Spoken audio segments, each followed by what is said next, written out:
Hello, I'm Dr. Graham Teague. This is a brief video to demonstrate two very simple techniques that you can use now to see if you have spinal imbalances. Now it's these imbalances that cause your pain, whether you have low back pain, sciatica, neck or even upper back pain. Now the first test is very simple. All you're doing is looking at your pelvic height. So all you do is look in a mirror and note if one side of your pelvis is higher than the other.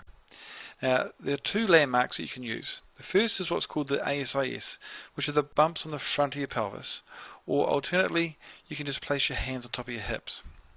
Now, what you'll note is that one side of your pelvis is higher than the other, and this creates what's called a rotational imbalance.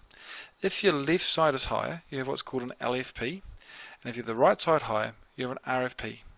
Now, the bigger the height change, the bigger the imbalance is occurring in your spine.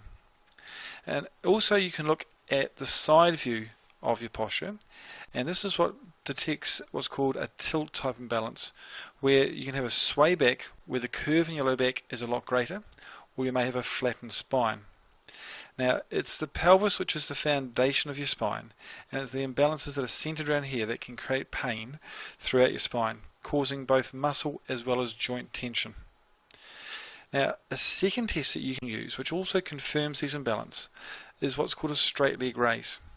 So simply lie on your back with your knees bent and then straighten one leg and raise it as high as you can until you can feel a pulling in the back of your leg or in your lower back. And then just repeat this for the other side. Now there are two things that you will note. First that you may find is you can lift one leg higher than the other side. Now if this is the case, then again it confirms that you have a rotational imbalance. Secondly, people should be able to lift their leg up to almost 90 degrees.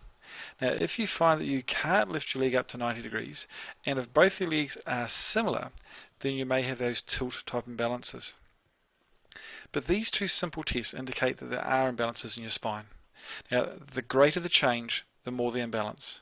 If there's minimal change, then it means that your pain is very simple and very quick to remove.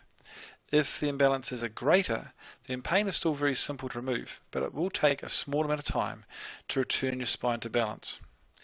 But these two tests can be used to detect your imbalances now, but you also can use them to monitor your imbalances. Long-term wise, you can use these same tests to make sure your spine stays in balance, which is important for a long-term future of being